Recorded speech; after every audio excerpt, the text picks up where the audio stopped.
এটা আমি মনে করি যে ইতিহাসের দায়িত্ব এগুলো বিচার করা। বাংলাদেশে ধরেন এখন পর্যন্ত তো আমরা মুক্তিযুদ্ধের নানান বয়ান পেয়ে আসছি না, মুক্তিযুদ্ধের সময় কি হয়েছে, কারা কি করেছে, এইটা একসময় ইতিহাস বিচার করবে।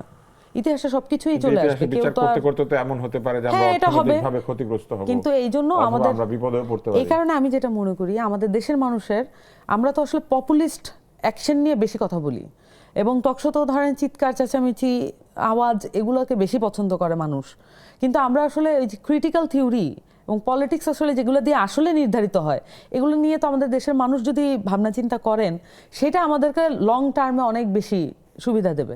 এবং আমাদের বুদ্ধিজীবীরা, আমাদের যারা সাংবাদিকরা আছেন, তারা যদি দায়িত্বশীল মন্তব্য এবং মানুষকে বোঝানোর জন্য দায়িত্বশীল মন্তব্য করার দায়িত্বটা নেন, এটা পলিটিশিয়ানরা ওই অর্থে নেবে না, এটা কিন্তু নেওয়া উচিত সিভিল সোসাইটি যারা সাংবাদিকরা তাদের নেওয়া উচিত। কিন্তু আমরা দেখা যাচ্ছে যে একটা গড়পড়তা পপুলিস্ট মন্তব্যের মধ্যেই থাকতে পছন্দ করি। এইটা থেকে উত্তরণ আমাদের প্রয়োজন, এবং তখন গিয়ে আপনি ইতিহাসের যে নতুন ব্যাখ্যা পাবেন বা ইতিহাসের যে রিডিং সময়টা পাবেন, তখন গিয়ে ওটা কাজে লাগবে। সো এটা আমার কাছে মনে হয় যে এটা পলিটিশিয়ানদের চেয়ে বেশি হচ্ছে সামাজিক মূল্যবোধ সম্পন্ন মানুষের খাতে এটা যায়।